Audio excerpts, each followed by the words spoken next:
Aujourd'hui, les ondes sont omniprésentes dans notre environnement, que ce soit à la maison, au bureau, ou en voiture, celles-ci cohabitent avec nous en permanence. La compréhension de ce domaine a longtemps été réservée au milieu professionnel. Cependant, depuis 2010, du matériel bon marché a commencé à se démocratiser et a permis aux amateurs de s'y intéresser. Ceci est devenu possible grâce à l'apparition du SDR pour Software Defined Radio, ou radio définie par logiciel. Ceci permet d'utiliser un logiciel pour gérer la partie réception et émission de signaux radio au lieu d'un matériel spécifique et de bénéficier de la puissance d'un PC pour traiter les signaux. Nous avons bénéficié du Hack RF1 pendant une semaine pour réaliser notre projet. Le Hack RF1 est l'un des meilleurs SDR, celui-ci a l'avantage de couvrir une très large bande de fréquences de 10 MHz à 6 GHz. Cependant, nous avons l'antenne ANT500 qui permet de travailler uniquement sur les fréquences 75 MHz et 1 GHz. Voyons plus en détail les caractéristiques du Hack RF. Il est vendu environ 300 € sans antenne. Il est autant capable d'émettre que de recevoir, et peut capturer 20 millions d'échantillons par seconde. Il est alimenté en USB et comporte 3 ports SMA, pour brancher une antenne, et un signal d'horloge, grâce aux 2 ports clock-in clock-out.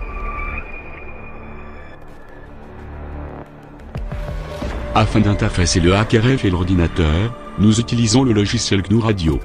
GNU Radio est une librairie Python, permettant d'établir une communication entre l'ordinateur et le Hack RF1.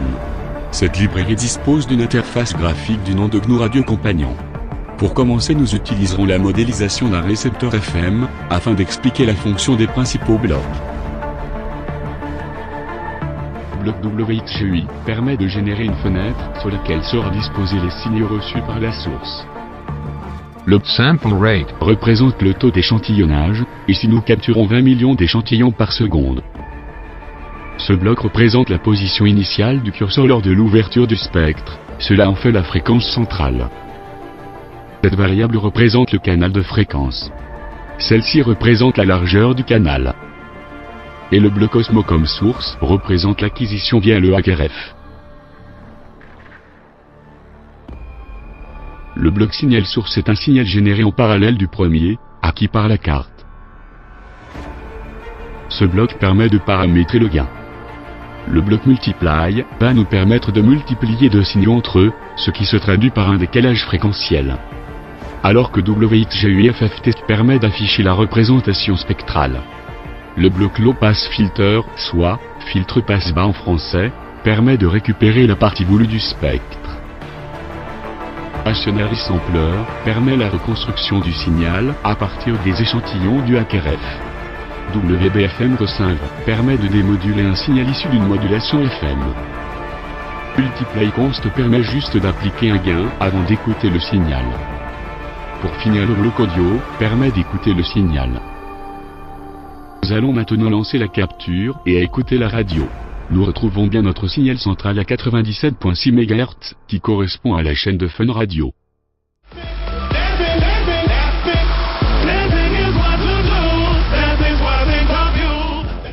Voyons donc un cas pratique sur une barrière de parking. Notre victime rentre chez elle tranquillement. Cependant, notre méchant pirate est venu auparavant prendre des renseignements sur la barrière. Il a relevé le nom du constructeur, il a découvert en se documentant que ce système possédait 2 types d'antennes et 2 types de télécommande, une fonctionnant à la fréquence 2,4 GHz, l'autre à 433 MHz. Maintenant que nous disposons des informations nécessaires, nous pouvons étudier le signal. Les blocs présents ici sont identiques à ceux présentés pour la FM. Nous changeons juste la fréquence à 433 MHz afin de visualiser le signal de la télécommande.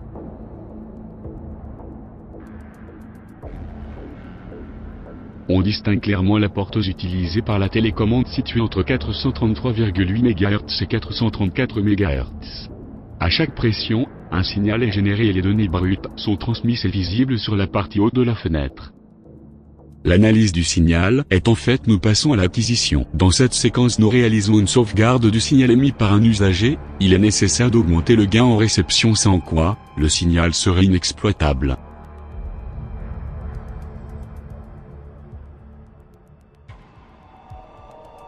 En ouvrant la capture effectuée au préalable dans Audacity, on distingue clairement les trames émises lors de l'activation de l'émetteur.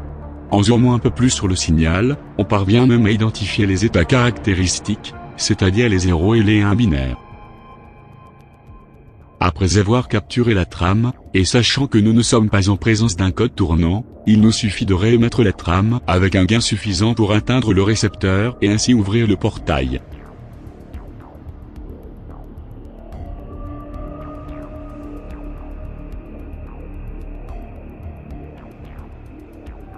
Nous avons donc démontré qu'il est possible d'ouvrir un portail électrique avec une facilité déconcertante sans pour autant disposer de la télécommande.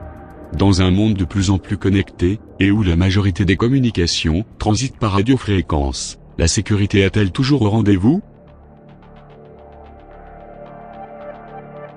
Nous tenions à remercier Franck Ebel pour nous avoir gracieusement prêté le HackRF, Guillaume Fortunato pour son aide, ainsi que le temps qu'il nous a accordé, Robert Crockfer pour sa patience et son précieux badge ainsi que toute l'équipe de l'IUT qui nous a permis de réaliser ce projet dans les meilleures conditions. EOF